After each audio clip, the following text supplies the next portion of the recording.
To show you how to do the single stitch, I've created 10 chains for a foundation chain. To work the first stitch, we're going to go into our second chain. I'm going to skip the first chain because that is where my yarn is coming out of, and we don't want to undo that. And the second chain is this guy right here. So we're going to insert the hook into the second chain. So now I have 2 loops on my hook. We're going to do a yarn over, and we're going to pull it through the first loop. Do another yarn over, and now go ahead and pull it through both loops. So there is our first single crochet.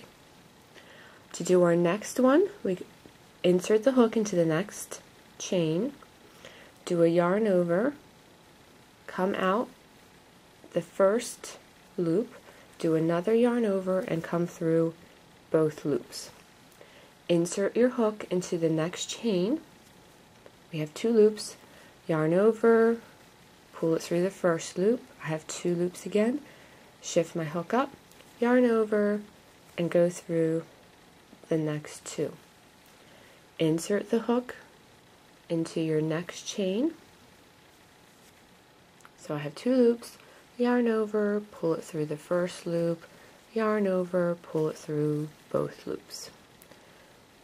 Insert your hook into the next chain. So I have 2 loops, yarn over, pull it through, yarn over, pull it through the next 2. Insert your hook into the next chain. So I have 2 loops, yarn over, pull it through the first loop, yarn over again, pull it through both loops. Insert your hook into the next chain. So I have 2 loops, yarn over, pull it through the first chain, yarn over, pull it through both chains. Insert your hook into the next chain, yarn over, pull it through the first loop, yarn over, pull it through the next 2 loops. We have 1 more to do.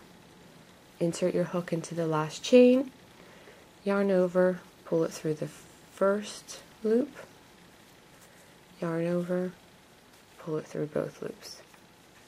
So there is our first row of single crochet.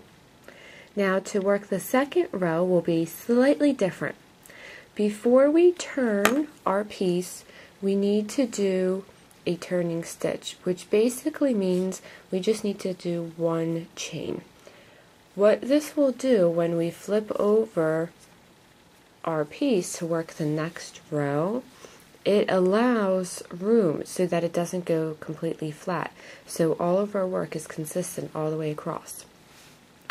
Now when you are working your second row, if you take a look at the top of your piece, do you notice how there's these V shapes running through? So this right here is your first chain. This right here is your second chain, your third chain, your fourth chain. The difference now is when we are putting our hook through, we need to make sure we get both parts of the chain, both parts of that V. So when I insert my hook into the chain, I need to make sure I have both parts of that V on my hook. If we only get one like this, that's not quite right. That actually makes a totally different stitch. So when you're putting it through, you want to make sure you go through both parts of that V. It's still technically considered just 1 chain, but there's just more bits of it now. So technically we have 2 loops here. This was my original loop, and this was my first chain that I went into. We're going to yarn over again and come through. So now I have 2 loops again, yarn over, and pull through both loops. The process is going to be the exact same thing. It's just when we're inserting our hook, we need to make sure we're getting both parts of that V, so we're getting the entire chain. So we have 2 loops. We're going to yarn over, pull it through, yarn over, pull it through. Insert the hook into the chain, getting both parts of that V. So I have 2 loops here, yarn over, pull the yarn through my first loop, yarn over, pull it through both loops. Insert the hook into your next chain, yarn over, pull through, yarn over, pull through both chains. Insert your hook into your next chain, yarn over, pull it through the first loop, yarn over, pull it through both loops.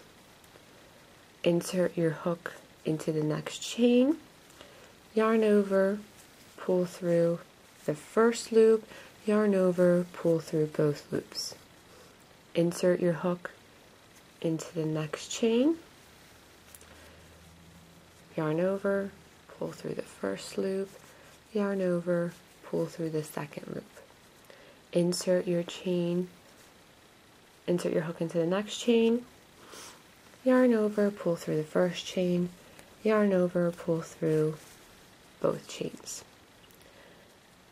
Insert your hook into the next chain, yarn over, pull through, yarn over, pull through both. And there we have 2 rows of completed single crochet. Now one of the things you also want to do is count to make sure that we were accurate and we got all of our stitches. When I had started the foundation chain, I had mentioned I had 10 chains. So I want to make sure and count that I have 10 single crochets. So 1, 2, 3, 4, 5, 6, 7, 8, 9, 10. If we did not stay consistent as we continue more rows, rather than having a square, we will start having a pyramid. Because if you don't get those last chains, your project starts to kind of veer up. A single crochet is taller than a slip stitch and creates a firm, dense fabric which is useful for making sweaters and items that require a shape, such as containers, hats, toys, and it is often used for firm, narrow edgings on crocheted and knitted fabrics. When you're looking at a pattern, abbreviation is SC, or if you have a symbol pattern, it will look like this.